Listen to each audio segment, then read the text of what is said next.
विलायत न्यूज़ में आपका स्वागत है। देश विदेश, मिडिल ईस्ट और इस्लामी देशों की अहम खबरों के लिए आप देख रहे हैं हमारा खास प्रोग्राम वर्ल्ड बुलेटिन की शुरुआत में बात करेंगे कुरान मजीद के अपमान पर ऑर्थोडॉक्स चर्च के बड़े बयान पर। ऑर्थोडॉक्स चर्च ने कुरान के अपमान को बताया नाकाबिले बर्दाश्त। स्वीडन में एक बार फिर कुरान मजीद के अपमान पर दुनिया भर में गम और गुस्से की लहर है। इस्लामी दुनिया के बाद अब इस घटना पर ऑर्थोडॉक्स चर्च ने भी प्रतिक्रिया दी है। रशियन ऑर्थोडॉक्स चर्च के रिलेशंस डिपार्टमेंट के प्रमुख ने इस घटना की निंदा करते हुए इसे नाकाबिले बर्दाश्त बताया है। रशियन ऑर्थोडॉक्स चर्च के रिलेशंस डिपार्टमेंट के प्रमुख व्लादिमीर लुगिएदा ने बयान जारी करते हुए कहा कि स्वीडन में तुर्की के दूतावास के सामने कुरान मजीद को जलाने की घटना बेहद निंदनीय और नाकाबिले बर्दाश्त है। ऑर्थोडॉक्स चर्च के टेलीग्राम चैनल पर जारी अपने बयान में व्लादिमीर ने कहा कि कुरान मजीद को जलाने की ये घटना एक विनाशकारी आतंकी घटना और नाकाबिले बर्दाश्त है। उन्होंने कहा कि एक चीज़ जो दूसरी विचारधारा के लोगों के लिए मुक़द्दस और पवित्र है, उसका अपमान नहीं किया जाना चाहिए। राजनीतिक लड़ाई में इंसानियत नहीं भूलना चाहिए। मानवता की सीमाएं लांघकर किसी के मुक़द्दसात का अपमान सही नहीं है। बता दें कि शनिवार को मीडिया में स्वीडन में तुर्क दूतावास के सामने कुरान मजीद को जलाने की खबरें सुर्खियां बनी थी। स्वीडन के कट्टरपंथी गुटों की ओर से की गई इस हरकत से दुनिया भर के लोगों में गम और गुस्से की लहर है। इस्लामी दुनिया में जहां प्रतिक्रियाओं का दौर जारी है, वहीं नाराज़ तुर्क लोगों ने भी इस्तांबुल में स्वीडन के वाणिज्य दूतावास के सामने विरोध प्रदर्शन करते हुए इस देश का झंडा फूंका। गौरतलब है कि स्वीडन में एक बार फिर कुरान मजीद के अपमान के सिलसिले में बात करते हुए स्वीडिश पुलिस की प्रवक्ता ओला स्टर्लिंग ने कबूल किया है कि स्थानीय पुलिस ने स्टॉकहोम में तुर्की दूतावास के सामने एक चरमपंथी समूह को पवित्र कुरान का अपमान करने के लिए हरी झंडी दी थी। अगली खबर में बात करेंगे भारी अंदरूनी मुश्किलात का सामना कर रहे इसराइल की। इसराइल में भारी विरोध प्रदर्शन, कल से 130 हाईटेक कंपनियां रहेंगी बंद। इसराइल में नेतन्याहू की सत्ता में वापसी के बाद से ही इस देश में संकट गहराता जा रहा है। जहां पूर्व प्रधानमंत्री और रक्षा मंत्री तक देश में गृहयुद्ध के खतरे की बात कर रहे हैं, वहीं सरकार की ओर से सुप्रीम कोर्ट को कमज़ोर करने की कोशिशों का विरोध करते हुए आम जनता भी सड़कों पर उतर आई है। दरअसल इसराइल सरकार ने सुप्रीम कोर्ट को लेकर एक प्रस्ताव जारी किया है। इस प्रस्ताव के पास होने पर इसराइल की संसद को सुप्रीम कोर्ट के फैसलों को पलटने का अधिकार मिल जाएगा। इसराइली लोगों का मानना है कि इससे देश का लोकतंत्र और सुप्रीम कोर्ट कमज़ोर होगा, भ्रष्टाचार बढ़ेगा और अल्पसंख्यकों के अधिकारों में कमी आएगी। इसलिए वो इकट्ठे होकर अपना विरोध दर्ज करा रहे हैं। इसराइल के सुप्रीम कोर्ट के चीफ जस्टिस एस्थर हयात, मुख्य विपक्षी नेता और अटॉर्नी जनरल ने भी सरकार की इस योजना का विरोध किया है। बता दें कि इसराइल में पिछले एक हफ्ते से देश के अलग अलग हिस्सों में भारी विरोध प्रदर्शन हो रहा है। जहां तल अवीव में पिछले हफ्ते लाखों लोग सड़कों पर थे, वहीं अब विरोध की ये आग यरूशलम, हैफा, बेरशेबा और हर्जिलिया समेत देश के कई शहरों में फैल गई। इन प्रदर्शनों में लाखों लोग भाग ले रहे हैं। अब इसराइल की अर्थव्यवस्था की रीढ़ की हड्डी समझी जाने वाली 130 हाईटेक कंपनियों ने मंगलवार से हड़ताल करने का ऐलान किया है। इसराइल के मशहूर समाचार पत्र यदीऊत हारनूत ने कहा कि देश की अर्थव्यवस्था की रीढ़ की हड्डी समझे जाने वाली 130 हाईटेक कंपनियों ने नेतन्याहू के फैसले के खिलाफ मंगलवार से हड़ताल पर जाने का फैसला लिया है। नेतन्याहू के इस फैसले को लोकतंत्र को ख़त्म करने की साजिश बताते हुए इन कंपनियों के बयान में कहा गया है कि हमें इस साजिश के खिलाफ संघर्ष करना होगा। नेतन्याहू सरकार की ये तानाशाही साजिश इसराइल और सभी संगठनों के नागरिक और आर्थिक अधिकारों को गंभीर रूप से नुकसान पहुंचाएगी। नेतन्याहू का ये दांव कामयाब रहा तो सरकार बेंजामिन नेतन्याहू के खिलाफ चल रहे मामलों को ख़त्म कर सकती है।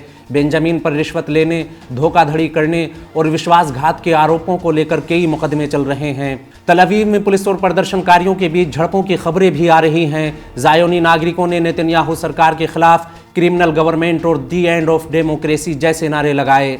तल अवीव में एक प्रदर्शनकारी ने कहा कि सरकार लोकतंत्र को बर्बाद करने की कोशिश कर रही है। हम अपनी अंतिम सांस तक लोकतंत्र को बचाने के लिए लड़ते रहेंगे।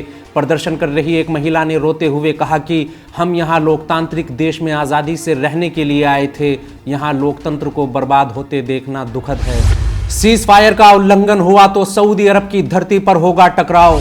सीज फायर का उल्लंघन हुआ तो सऊदी अरब की धरती पर होगा टकराव। यमन सरकार ने सऊदी अरब को सीज फायर का पालन करने की नसीहत करते हुए कहा है कि अगर आले सऊद ने सीज फायर के लिए किए जा रहे समझौते के बावजूद चालाकी दिखाने की कोशिश की और यमन के खिलाफ अपने बर्बर हमले जारी रखे तो हालात खतरनाक होंगे। यमन रक्षा मंत्रालय के प्रमुख सैन्य कमांडरों में से एक ने सऊदी गठबंधन को चेतावनी देते हुए कहा कि अगर उसने सना के साथ संघर्ष विराम समझौते के संबंध में बनी समझ को दरकिनार करने की कोशिश की तो नतीजे अच्छे नहीं होंगे और अब कोई भी संघर्ष यमन तक ही सीमित नहीं रह जाएगा, बल्कि सऊदी अरब की धरती पर भी टकराव देखने को मिलेगा। ब्रिगेडियर अब्दुल्लाह बिन आमिर ने कहा कि यमन ने अपनी सैन्य ताकत में बेहिसाब और अभूतपूर्व इजाफा किया है, दुश्मन देशों को अपनी हरकतों पर ध्यान रखना होगा। वहीं सऊदी अरब से वार्ता के बारे में बात करते हुए यमन की गवर्निंग काउंसिल के मेंबर मोहम्मद अली अल हौसी ने कहा कि कर्मचारियों के वेतन, देश को मुआवजा और कई दूसरी मांगों को लेकर हमारी बातचीत अभी तक अच्छी रही है। हमने सीज फायर और जंग रोकने के लिए ये कुछ मांगे रखी हैं जिन पर अभी तक सहमति बन भी गई है।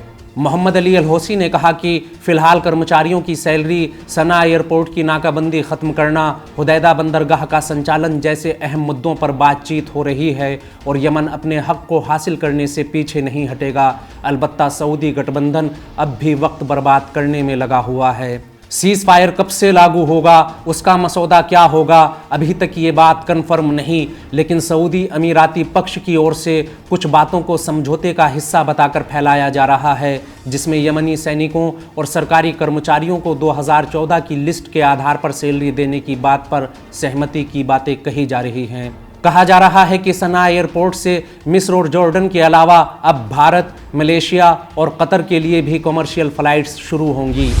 अगली खबर में बात करेंगे अमेरिकी अतिक्रमण का सामना कर रहे सीरिया की। सीरिया में अमेरिका का सैन्य अभियान, गुस्साई जनता ने फौजी काफिले का रास्ता रोका।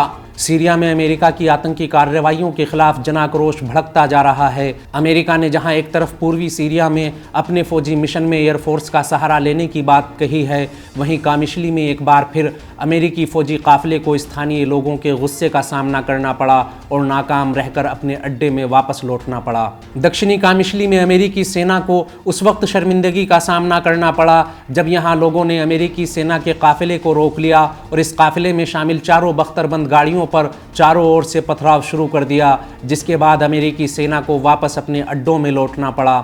वहीं अमेरिकी सेना ने पूर्वी सीरिया में वहाबी आतंकी संगठन के खिलाफ अपने सैन्य अभियान की खबर देते हुए कहा कि अमेरिकी सेना ने अपने इस अभियान में वहाबी आतंकी संगठन ISIS के 3 लीडरों को बंदी बनाने में कामयाबी पाई है। गौरतलब है कि सीरिया और इराक में वहाबी आतंकी संगठन की हार के बाद अमेरिका ने खुद इस आतंकी संगठन की जगह लेते हुए सीरिया की तेल दौलत और अनाज को लूटना शुरू कर दिया। दमिश्क सरकार बार बार संयुक्त राष्ट्र से अमेरिका को सीरिया से बाहर निकालने की मांग करते हुए सिक्योरिटी काउंसिल में अमेरिका की करतूतों को तफसील से बता चुका है। हमारा आज का बुलेटिन यहीं ख़त्म होता है। देश विदेश, मिडिल ईस्ट और इस्लामी देशों की अहम खबरें जानने के लिए विलायत न्यूज़ से जुड़े रहिए।